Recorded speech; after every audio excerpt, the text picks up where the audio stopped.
दोस्तों आज के इस वीडियो में हम बात करेंगे कि आप स्टेट बैंक ऑफ इंडिया का डिमांड ड्राफ्ट फॉर्म कैसे भरेंगे।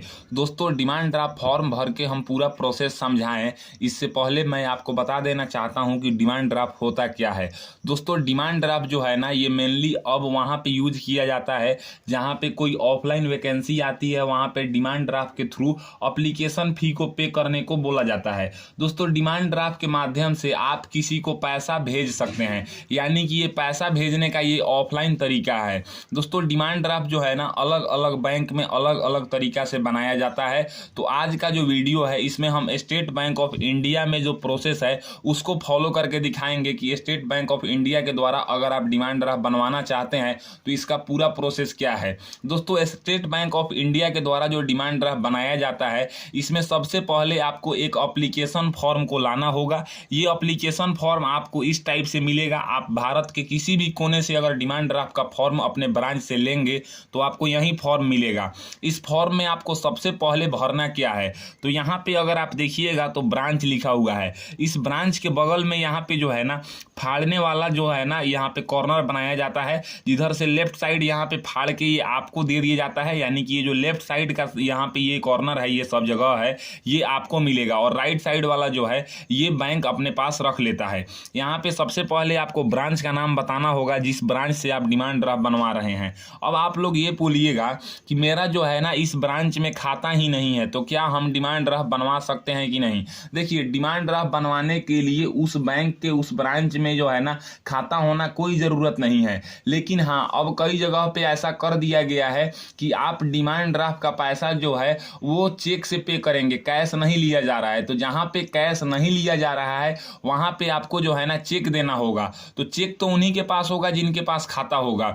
तो अगर आपको डिमांड ड्राफ्ट की ज़रूरत है और आपके पास चेक नहीं है तो आप किसी के नाम से चेक लगा के उसी के नाम से डिमांड ड्राफ्ट बनवा सकते हैं। ऐसा नहीं है कि उसके नाम से बनवाया हुआ डिमांड ड्राफ्ट अगर आप यूज करेंगे, जैसे मान लीजिए कि मेरे पापा का खाता है इस ब्रांच में और इस ब्रांच से मुझे डिमांड ड्राफ्ट बनवाना है, तो हम क्या करेंगे कि पापा के नाम से ही डिमांड ड्राफ्ट बनवा लेंगे और उस डिमांड ड्राफ्ट को हम यूज करेंगे तो वो मेरा डिमांड ड्राफ्ट कहलाएगा। ये आप लोग समझ गए होंगे। यहाँ पे आपको ब्रांच का नाम लिखना है और डेट लिखना है। नेम ऑफ अप्लीकेंट यानी कि जिसके खाता से डिमांड ड्राफ्ट बन रहा है, यानी कि जो पैसा पे कर रहा है उसका नाम आप यहाँ पे लिखेंगे। तो जैसे मैं ये डिमांड ड्राफ्ट बनवा रहा हूँ तो मैं अपना नाम लिखूंगा। किसके फेवर में, यानी कि किसको आप डिमांड ड्राफ्ट बनवा के पैसा देना चाहता है, तो जिसको आप डिमांड ड्राफ्ट देना चाहते हैं उसका यहाँ पे नाम लिखेंगे। पेई नेम में उसका नाम लिखेंगे। जैसे कि हम एआई एयरपोर्ट सर्विसेज लिमिटेड के फेवर में डिमांड ड्राफ्ट बनवाना चाहते हैं। अब स्टेट बैंक ऑफ इंडिया में अगर आप 500 रुपए का डिमांड ड्राफ्ट बनवाएंगे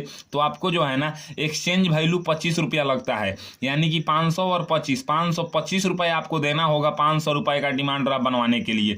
यहाँ पे तो आप जोड़ के टोटल 525 लिखेंगे, लेकिन अमाउंट जो है ना ये 25 रुपये आप काउंट नहीं करेंगे, ये एक्सचेंज वैल्यू है। आप यहाँ पे 500 रुपीज़ ऑनली लिखेंगे वर्ड में। अब यहाँ पे जो है ना फिर आपको ब्रांच का नाम लिखना होगा और नीचे वाला जो है ये कैश के लिए है। अगर आप कैश के थ्रू पैसा पे कर रहे हैं तो आपको बताना है कि आप कौन कौन से नोट को दे रहे हैं। जैसे मान लीजिए कि हम 500 रुपए का डिमांड ड्राफ्ट बनवा रहे हैं, उसमें मुझे 525 रुपये पे करना है। अगर हम पैसा को कैश देते तो या तो हम 500 के नोट देते या 200 के देते या 100 के देते या 50 का या 20 का या 10 का या 5 का, मतलब हम 500 से नीचे जो भी नोट हैं उन सब नोट को हम मिला के देते।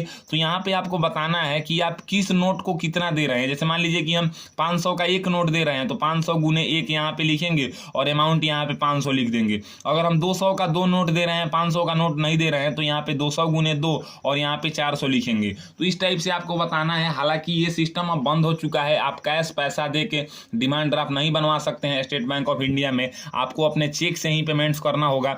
तो अगर आप चेक से पेमेंट्स कर रहे हैं तो ये कैश वाला कॉर्नर आपको भरने की कोई ज़रूरत नहीं है।